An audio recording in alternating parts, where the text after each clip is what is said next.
person who inevitably comes to leave the country, and I think that questioner had it right, is going to have to reflect the strength of belief in the country itself. So if you went around, like Christopher, bagging all the churches and anyone who believed, I think it'll be a long time before that happens, and I would be very surprised if it did happen. You could be an atheist, but I don't think you'd go around telling everyone that you thought everyone that was a believer was an idiot. Sally Warhope. I think I think there's just no way the United States... Scant applause for a cheap point. It's encouraging. I think that there is no way the United States would elect a president who is not a practicing Christian of some sort in my lifetime. I just cannot see it. I mean, interestingly, they were ready to elect a woman. I think they would have if there hadn't have been an Obama there, but there's just no way. In fact, I think that's probably going backwards in American culture at the moment. Australia, I don't think people could care less. Christopher. Well, my only point would be, I'll make a quick point about the United States. It's a good thing that atheists are not banned from holding the office, because we would have missed Mr. Lincoln, for example. And in my opinion, Mr. Jefferson and a large other people are probably worth having. But as late as in England, the life of James Stuart Mill, in America, the life of Benjamin Franklin, they were quite well-known, publicly secure, confident, professional thinkers who didn't think it was advisable to let people know what they thought in public, because that's how dangerous it could be in a pious regime. It seems that, and all people of faith can apparently congratulate themselves upon it, that faith still demands professions of faith by people who don't hold it, but are by definition hypocritical. So congratulations to religious opinion for bringing that beautiful thing about in what's supposed to be a secular democracy. Okay, no doubt we're going to come back to religious questions shortly, but you're watching Q&A, the unpredictable program where you get to ask questions. If you'd like to ask a question in person, go to our website, register to join the studio audience. We'll change subjects now for a while. Next question comes from William Mackenzie. Is great talent an excuse for paedophilia? What are the panel's opinions on the Roman Polanski situation in Switzerland and America? Waleed. Can someone explain to me why... I actually don't understand the argument that he shouldn't be brought before... I just don't understand it. I'm happy for someone to convince me. Well, there's an argument in France. He's very talented, so he shouldn't therefore face trial. No, but have you caught up with the news? It's all changed. It's changed today, which was interesting. The French have backed off. Hillary Clinton has said it's a legal matter. The Polish leader, I think, has backed off, even though he's married to someone who's supporting Polanski. And a Hollywood serious communicator has a blog or something where the anti-Polanski responses are running 100 to 1, and the New York Times has come out and argued against him, which is an interesting phenomenon. So maybe it's changed. I don't know why it would be interesting. I mean, I just can't believe they wouldn't argue that he should be tried. I was reading his autobiography last night, and Polanski's account of, making love to this young woman on Jack Nicholson's couch. It was just So why has it taken so long? That's a reason. Well, that's where the talent comes in. Yeah. Rem arcu cetegistis, they say that you touch the point of the needle. He's already had the rewards of being talented. 30 years on the lam after, I'll say it directly, fornicating with and sodomizing a 13-year-old to whom he had given narcotics to lull her. Now, excuse me, we do have our standards, even those of us who don't believe we're being supernaturally superhuman.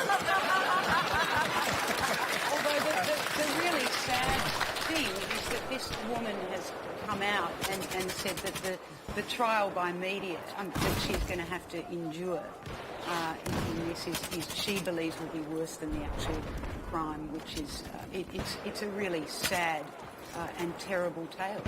But that's his fault too. That's absolutely it is, and he still needs to be tried. But it's awful that she's going to have to suffer. So she doesn't want it to define her whole life. For discussing this, and yet he has to be tried. But it was his lawyers that brought this back into the arena. And so in a sense this has been all brought about because late last year his lawyers tried to get through a loophole in the law to have his charges dropped, and of course that then set the prosecution out and running. Can I make a point and a sort of admission here? And I'm almost surprised. I'm almost surprised by the admission, which is that it's a simple one really. That I've actually been to see several of his films in that period. I've watched others on DVD, and when you think about it carefully, is that somehow superior? You mean we'd have been deprived of the films if we'd been nabbed in the first place? Not at all. I'm simply saying I wonder why I didn't think about this at the time. Oh, well, because we're all capable of keeping 2 sets of books. I mean, that's part of our nature. Well, I can see that I'm not the only one. Just for discussing this subject, a couple of years ago, my magazine, Vanity Fair, was sued by Mr. Polanski from Paris, in London. Not in America, where he thought the jurisdiction would be easier on him. He didn't even have to appear in person, because he thought that might be risky. He made a video deposition. We claimed he had no reputation to defend. He walked away with a lot of our money on a libel judgment, saying this couldn't be discussed. So I would say, screw him. And I would add, screw him for a chain. Frank Brennan. It's his turn. Going back to the question, I mean, what about the 13-year-old girl? She's saying no. But go back to then, and I mean, to speak of, the talent of the one who is the perpetrator, what about the talent and what's happened to the victim? And what the law's got to be about is protecting the victim, whether or not she's talented. And if the perpetrator be talented, well, it counts for nothing. That's what justice, according to law, has to be about. Although, sadly, the stuff-up of this means that it hasn't protected her at all. It's gone on for 35 years, and it could have all been over. There's a broader point as well. It's not about the Polanski case, and this is where I get in my lawyer mode. It's about the integrity of the justice system. You cannot, I think, as a justice system, tolerate or reward someone just because they managed to get away with it for 30 years and say, oh, it was a long time ago. Well, no, there is a reason that the criminal law doesn't have a statute of limitations that applies to it by and large. And that is because we deem crime to be of such significant import that it must be punished irrespective of what time has elapsed between the commission of the offence and the finding of the offender. There is, imagine what we would say if it was a bishop. Yeah, of course. But I just cannot, just for the life of me...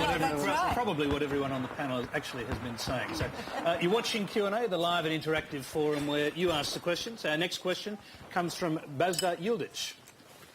Why is it that the Islamic country, Iran, is the threat to peace in the world and not the Zionist? Is it America's support of Israel? Well, hundreds of people are getting killed in Gaza and West Bank every day with the support of America.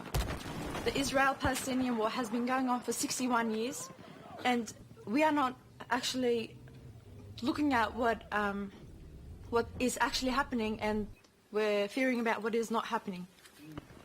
We're fearing about something that hasn't happened. Okay, Sally Warhalf, you want to pick that up? And I might add, by the way, we had a number of questions asking why Iran's nuclear program and not Israel's is the illegal.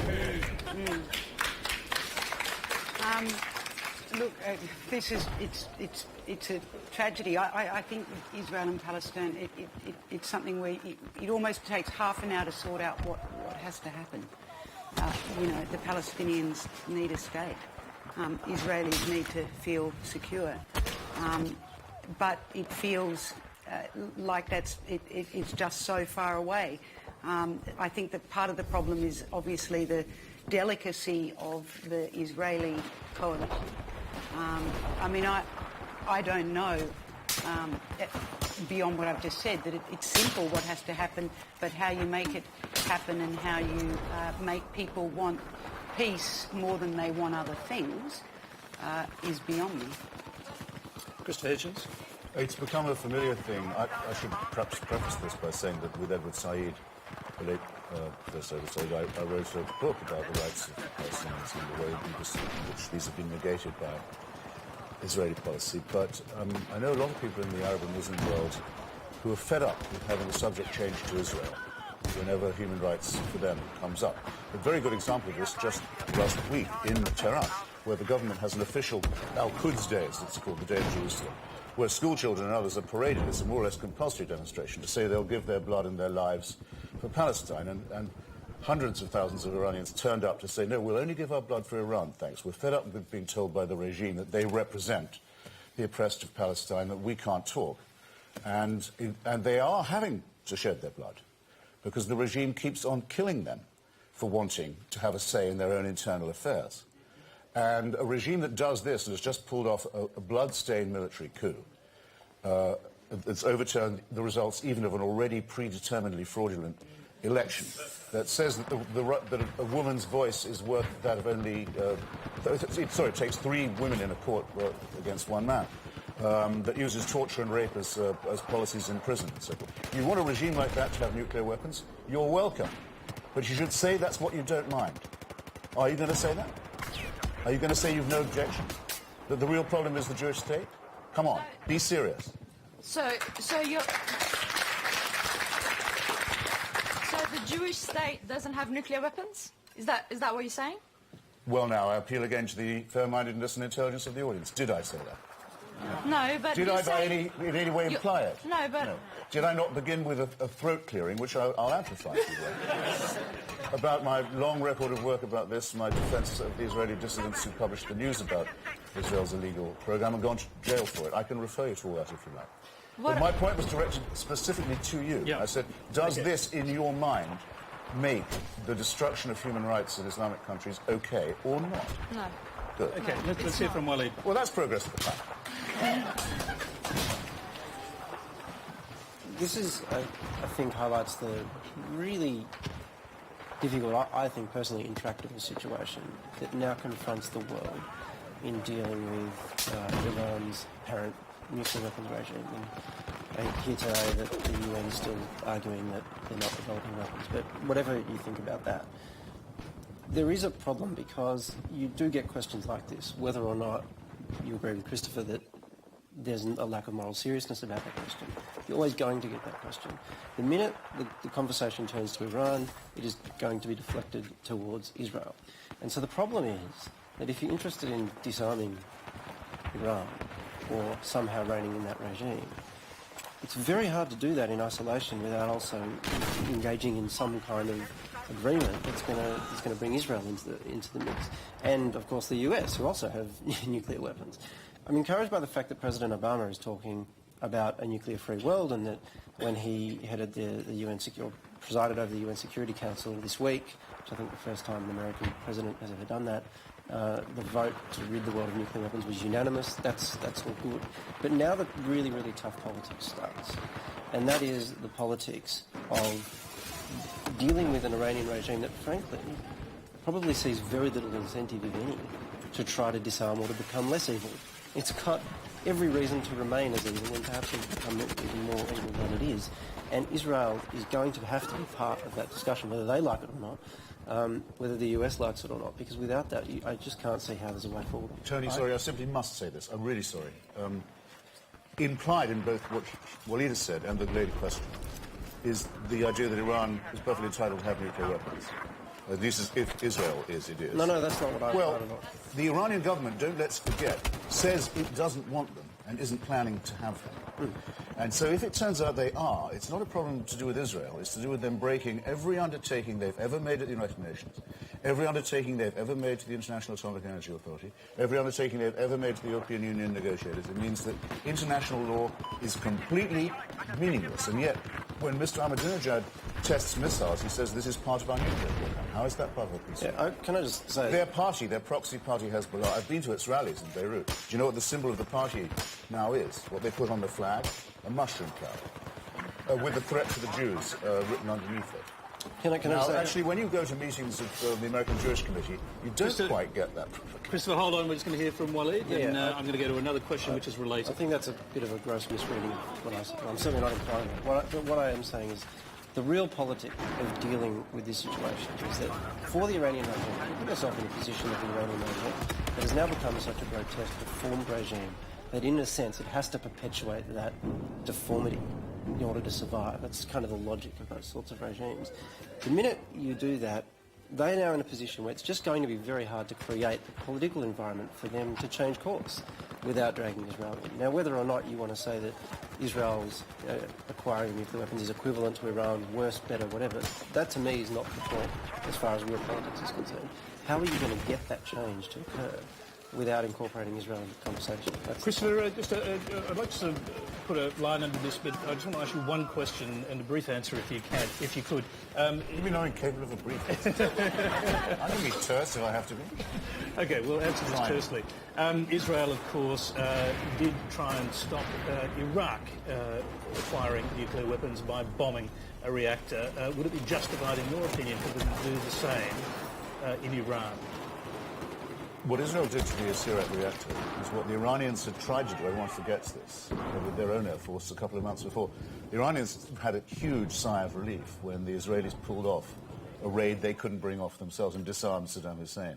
There are a lot of people in the Sunni Arab world, believe you me, who hope that the Israelis take out the Iranian one in turn, but they can't say so in public any more than the Iranians could before. My own view is that Israel both cannot and should not attempt such an attack. Okay, well, we're going to move on again. Actually, look, you've had your hand up for a while. I'm going to take your question. Lady in the front there. Look, my one question is basically, or my one comment, or passing comment, is that so many times you've brought up women in Islam.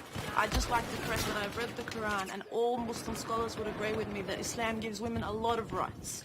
We over and over give women in Islam through the Quran. I may not say it through individuals who preach the religion, but Islam through the Quran gives women a lot of rights, and I need that to be heard. I need it to everyone to understand and hear that. I mean, I am a young Muslim woman myself. I sit before you, I have a voice, and I can speak to you, and I can look you in the eye, and I do have my rights. And when I go to Iran, I'm actually Iranian as well, so when I go to Iran, I also have my rights. I need it to be heard that the Quran, Allah subhanahu wa ta'ala gives us our rights.